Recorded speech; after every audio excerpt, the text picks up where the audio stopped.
Now to take your questions or criticisms, former presidential candidate Gary Johnson, author Thaddeus Russell, and syndicated columnist DeRoy Murdoch. So first from Facebook, from Brian Moore. How can Congress combat an executive order that bypasses the Constitution? I think there are a couple things they can do. One is litigate. They can take it to court and point out that this is a country made up of three distinct branches of government, and the courts sometimes will back that up. Number one. And number two, use the bully pulpit and speak up in front of the citizenry and say this is not the American way. This is maybe the Venezuelan way, maybe the Cuban way, but it's not the American way, and go out and make that case before the American public. Which they haven't done. Yes, from the audience. Yes, sir. The President's My RA plan, isn't it just another government handout? And how are they planning on paying for it? Yeah, this was the one totally new idea. Well, that it was guaranteed also. I mean, I'm really curious to see the details of a guaranteed return on equity, and I just have a sense that this is all a prelude to the monetary collapse we're going to experience as a result of continuing to borrow and print as much money as we do. Yes. Douglas Rose from New York City. The president's address tonight contained not one word about entitlement reform.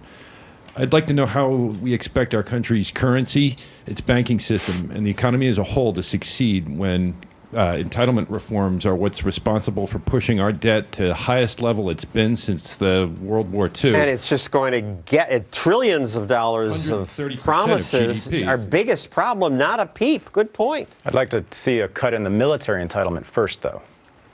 But that wouldn't make, me too, but it wouldn't make a big enough difference. Well, we've seen the national debt under Obama go up about 63% or something like that. And not only is he not reforming entitlements, he's creating brand new entitlements. I mean, obviously Obamacare being the biggest, but now universal pre-K and maybe this My RA thing as well. So he's in the entitlement creation business, even though we're going deeper and deeper into debt. Medicaid, Medicare have to be devolved to the states. Social Security, we've got to reform Social Security. I think it's all doable, but it should have been on the plate. Really quickly, I just want to say I think we should think less about entitlements and more about attempts to control. I think that's what entitlements often are. They're attempts to control people quite intimately. And if you look at his speech about Obamacare, he's literally recommending how moms and children should talk to each other. Who's next? Yes. What will it take to see a libertarian in office sometime soon? Hopefully, nothing. Hopefully, it'll never happen. You're joking, right? No libertarians got in office, right? I mean, it didn't happen during the last cycle, but look at the issues that libertarians have been pressing. Marijuana legalization happened in Colorado, happened in Washington, the two teams in the Super Bowl. Marriage equality, sweeping the nation.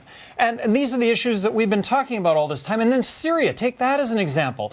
Look, president's ready to go into Syria, so is Congress, and then comes 80% of Americans saying no way.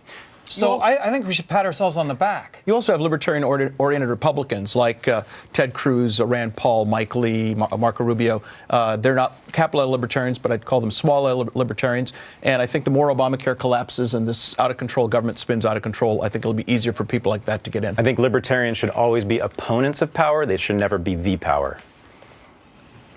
Yeah. Who's got the mic? Go ahead. Why should I have to pay for health insurance if I don't want it? And what else could they force me to pay for?